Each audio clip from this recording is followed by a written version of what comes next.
Se tem uma coisa que todo mundo que estudou um pouquinho sobre como contar histórias sempre escutou, é que nós precisamos escrever numa estrutura de 3 atos. Não importa se é filme, se é propaganda, podcast ou o que for, a chamada estrutura aristotélica sempre tá lá. Mas será que isso ainda funciona? Eu iria um pouquinho mais longe com essa pergunta. Será que essa é a única forma de causar uma catarse no meu espectador? Para resumir, se alguém ainda não conhece, essa estrutura funciona da seguinte forma. O primeiro ato é onde eu dou o contexto do personagem ou do assunto para a audiência e mostro que ele tá desconfortável. Aí alguma coisa acontece, geralmente chamada de incidente excitante, e o personagem precisa agir pela mudança ou o tema precisa ser encarado de uma outra forma. No segundo ato, eu vejo o quanto ele luta para mudar e percebe que precisa se preparar melhor para conseguir virar o jogo e superar os desafios. E no terceiro ato, assim que o personagem encontra seu grande obstáculo para a vitória ou o tema chega em um ponto sem volta, ele tem sua grande sacada e vira o jogo. Vence o vilão, consegue sua mulher amada, cria uma iniciativa para um mundo mais sustentável, seja lá o que for. Mas dá tudo certo na maioria das vezes.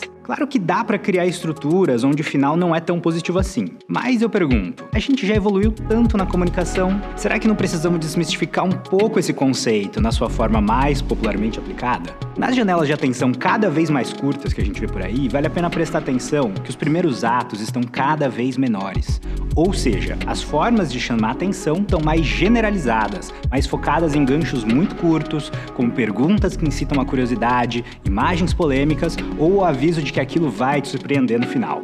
Isso vale até mesmo para conteúdos como filmes e séries, onde alguns dos mais populares hoje em dia acabam sendo aqueles que têm um contexto já pré-estabelecido. A gente vive fazendo remakes de filmes e personagens que já conhecemos, vendo mais e mais temporadas das mesmas séries e até dando mais atenção para franquias gigantescas que têm um plot maior entre todos os seus filmes, como as de super-heróis, do que para novos lançamentos. A gente busca uma compreensão rápida das coisas, então transitar por esses reinos que a gente já conhece, que já entende todas as regras, acaba sendo entendido como algo bom. Quando a gente pensa no segundo ato, a gente precisa levar em conta que a capacidade de superar obstáculos um atrás do outro também não é algo tão percebido como positivo hoje em dia. Numa geração que conhece o valor de uma boa terapia, entende que as pessoas têm dualidades latentes e sabe que os contextos falam muito sobre as escolhas de cada um, os personagens já não são tão heróicos, mesmo numa era onde os heróis são tão populares. A gente aclamou grandes ícones de caráter duvidoso, tipo Walter White,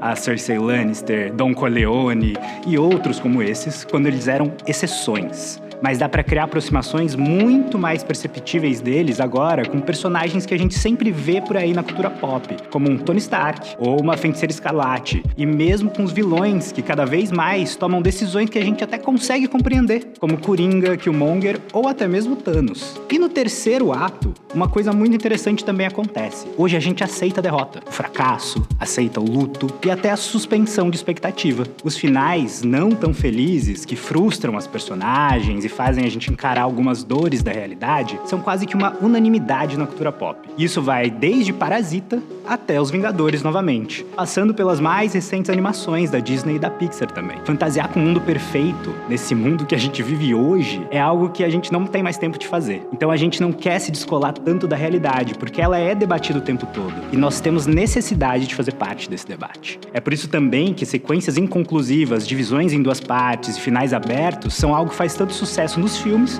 e também no TikTok. Quantas vezes você não teve que entrar lá no perfil de alguém pra ver a parte 2 de um vídeo? E também esperou pela parte 2 dos filmes da Marvel, de Stranger Things, de La Casa de Papel e de mais um monte de obras. Especular o que vem a seguir faz parte do consumo de conteúdo dessa geração, que não é só Gen Z, já abarca todos nós que assistimos, vimos, curtimos, comentamos em tudo que é conteúdo. E isso prova que sim, uma estrutura de 3 atos funciona, mas ela já é mais ligada à necessidade de ver a superação plena dos obstáculos e a melhoria constante do herói, como era lá atrás com Aristóteles. Ela fala mais sobre a jornada de audiência, segundo a forma como ela prefere viver e encarar o mundo de hoje, diante dessa realidade cheia de estímulos, com tantas telas, tantos traumas, e onde nenhuma obra de entretenimento é só vista, mas também é debatida, rebatida, criticada, elogiada, e isso tem que estar previsto na hora que ela é desenvolvida. Por isso é tão valioso estudar storytelling, mas também não se alienar nas fórmulas. O roteiro hoje é construído em conjunto com o público, com métricas, dados,